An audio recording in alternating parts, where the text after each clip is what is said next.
भवाय च रुद्राय च नमः शर्वाय च पशुपतये च नमो नीलग्रीवाय च शितिकण्ठाय च नमः प्रवर्तिने च युक्तकेशाय च नमः सहस्राक्षाय च शतधन्वने च नमो गिरिजाय च शिपिभिष्टाय च नमो मेधुष्टमाय च शुभरे च नमो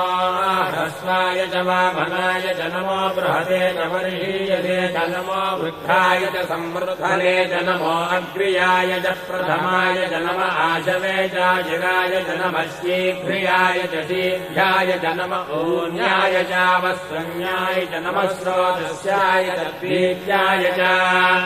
नमो